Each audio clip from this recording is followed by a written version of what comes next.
কুসুমের মুখোশ এবার সকলের সামনে টেনে ছিঁড়ে ফেলে দিল দেবলীনা। হ্যাঁ বন্ধুরা, ভিডিওতে লাইক দিয়ে দিতে থাকুন। যে মুহূর্তে কিনা কীর্তন গাইতে এতটাই মশগুল হয়ে পড়ে কুসুম, যে কুসুম নিজের হাঁটা চলার প্রতি বিন্দুমাত্র ধ্যান না দেওয়ার ফলে যখন দেবলীনা ইচ্ছাকৃতভাবে কুসুমকে ল্যাং মেরে ফেলে দেয় এবং বলতে থাকে যে এবার তো তুমি ব্যথা যন্ত্রণায় কাতরাতে কাতরাতে তুমি তোমার মুখোশটা খুলতে বাধ্য হয়ে যাবে কুসুম, এবার আমি দেখবো তুমি কী করে তোমার এই পরিচয়টা গোপন রাখো। অন্যদিকে কথা বলা মাত্রই যখন কীর্তন গাইতে গাইতে হঠাৎ করেই দেবলীনা ল্যাং মারার ফলে যখন কুসুম চোট পেয়ে যখন মুখ থুবড়ে ফ্লোরে পড়ে যায়, ঠিক সেই মুহূর্তে ইন্দ্রাণী বলতে থাকে যে আপনি ঠিক আছেন তো, আপনার লাগেনি তো কোথাও। ঠিক সেই মুহূর্তে কুসুম চিৎকার করে বলতে থাকে যে ও মা গো, ও বাবা গো, আমাকে বাঁচাও। ঠিক সেই সময় দেবলীনা বলতে থাকে যে ও সরি সরি সরি, আপনি পড়ে গেলেন কী করে বলুন তো, আপনার একটু সাবধান হওয়া উচিত ছিল। তো ঠিক সেই সময় যখন ঈশান বলতে থাকে যে এই ভাইটা দাঁড়িয়ে দেখছিস কি, তাড়াতাড়ি গিয়ে মেয়েটাকে তোল, নয়তো বা যদি দেবলীনা আমাদের আগে সেখানে পৌঁছে যায় তাহলে তার রক্ষে থাকবে না, ও তো মায়ের কাছে সম্পূর্ণটা ফাঁস করে দিবে।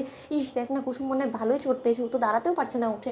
অন্যদিকে কথা বলা মাত্রই যখন দেবলীনা ঈশান এবং আয়ুষের আগে সেখানে গিয়ে হাজির হয় এবং দেবলীনা যখন বলতে থাকে যে আমি আপনাকে হেল্প করছি উঠতে, ঠিক সেই সময় কুসুম বলতে থাকে যে না না, তার কোনো প্রয়োজন নেই। অন্যদিকে দেবলীনা বলতে থাকে যে প্রয়োজন নেই কীভাবে বলুন তো, আপনি এতটা চোট পেয়েছেন এবং আপনি উঠে দাঁড়াতে পারছেন না, সেই জায়গায় আমি আপনাকে হেল্প করবো না, এটা তো আমার দায়িত্ব এবং কর্তব্যের মধ্যে পড়ে। আপনি হাজার হোক আমাদের কথা শুনে এখানে এসেছেন বলে কথা। অন্যদিকে এই কথা বলা মাত্রই যখন দেবলীনা ইচ্ছাকৃতভাবে কুসুমের ঘোমটাটা সরিয়ে দেয় সকলের সামনে এবং বলতে থাকে যে কুসুম তুমি এখানে।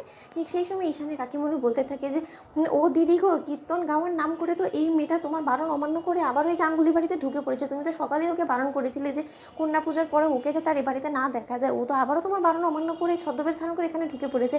কি সাংঘাতিক মেরে বাবা। অন্যদিকে যখন ইন্দ্রাণী বলতে থাকে যে তোমার এত বড় স্পর্ধা হয় কী করে যে তুমি আমার অনুমতি ছাড়া তুমি কীর্তন গাওয়ার নাম করে ছদ্মবেশ ধারণ করে এখানে ঢুকে পড়েছো, তোমাকে আজকে দেখো আমি কী অবস্থা করি।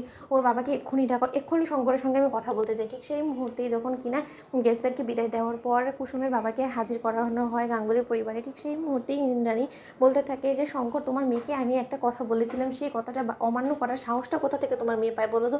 ঠিক সেই মুহূর্তেই শঙ্করকে যখন বলতে থাকে কুসুম যে বাবা আমি কোনো কিছুই করিনি, আসলে ঈশানবাবু কীর্তনের লোকদেরকে ডাকতে ভুলে গিয়েছিল এবং তার এই ভুলটাকে সংশোধন করার জন্য আমি রীতিমতো বাধ্য হয়েছি কীর্তন গাওয়ার লোকে স্বাস্থ্যে ছদ্মবেশ ধারণ করতে পারবে, এছাড়া কোনো কিছু নেই। ঠিক সেই সময় আয়ুষ বলতে থাকে যে মা তুমি ওকে কেন দোষারোপ করছো বলো তো, ও তো রীতিমতো আমাদের মান সম্মান সব কিছু বাঁচিয়েছে এবং সেদিনও ইনভেস্টারদের সামনে ও আমাদের মান সম্মান রক্ষা করেছে, কিন্তু তুমি এই ভালো গুণটা কুসুমে কেন দেখতে পাও না বলো তো। আজ যদি এতগুলো লোকের সামনে তোমার লজ্জায় মাথা হেঁট হয়ে যেত তাহলে কি সেটা ভালো হতো?